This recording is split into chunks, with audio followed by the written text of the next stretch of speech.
बॉलीवुड की top singer में शुमार एक गायिका जिन्होंने कम उम्र में ही करियर की ऊंचाइयों को छू लिया, साथ ही इन्हें मर्दाना आवाज का टैग भी मिला।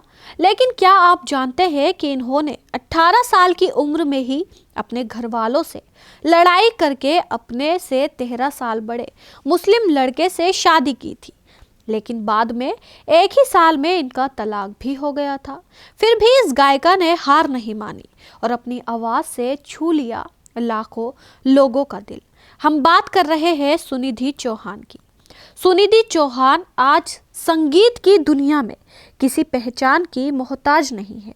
उन्होंने अपने प्रतिभा के दम पर म्यूजिक इंडस्ट्री में एक अलग ही पहचान बनाई है।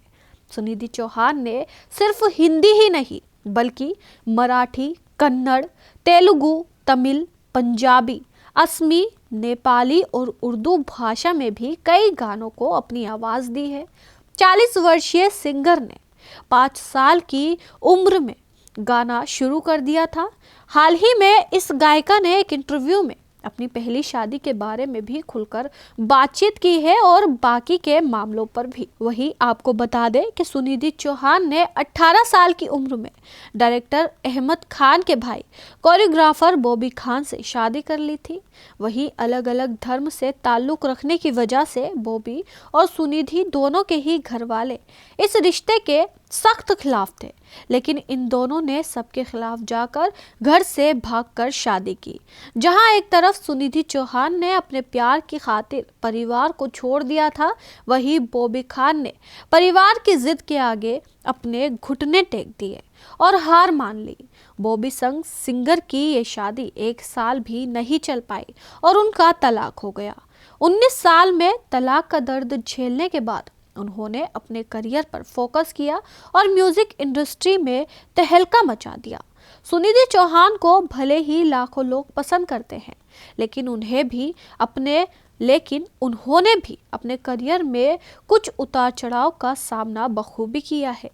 गायिका ने हाल ही में बॉलीवुड बबल के साथ बातचीत की थी और शीला की जवानी गायिका ने बताया था कि कैसे उनकी आवाज को अक्सर मर्दाना कहा जाता था और लोग अब भी ऐसा करते हैं। हालांकि उन्होंने बताया कि वे इसे एक प्रशंसा के रूप में कैसे लेती हैं। वे कहती हैं कि एक पतली आवाज होती है और फिर एक मोटी आवाज और बीच में मर्दाना आवाज होती है और ये ईश्वर का उपहार है और इसलिए मैं इसे एक प्रशंसा के रूप में लेती हूँ।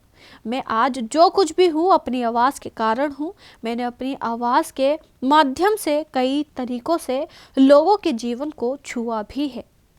वही इंटरव्यू में उन्होंने ये भी बताया कि पहली शादी टूटने के बाद भी प्यार और रिश्ते की तरफ उनका नज़रिया नकारात्मक नहीं हुआ था। अपनी ज़िंदगी की गलतियों के बारे में आगे बात करते हुए वे कहती थी कि मैंने काफ़ी गलतियाँ की है, लेकिन मैं आभारी हूँ कि मैं अच्छी चीज़ों से वंचित नहीं रही और उनके मुताबिक हर कोई ऐसे हालातों से इतना आसानी से नहीं निकल पाता जितनी आसानी से वे निकली। वही सुनिधि का मानना है कि उस मुश्किल वक्त में केवल उनके माता पिता ही उनका एकमात्र सहारा थे और आज वे जो कुछ भी है उन्हीं की वजह से है। तो आपको ये जानकारी कैसी लगी कमेंट करके ज़रूर बताएं। ऐसे ही तमाम जानकारी के लिए हमें सब्सक्राइब करना ना भूलें।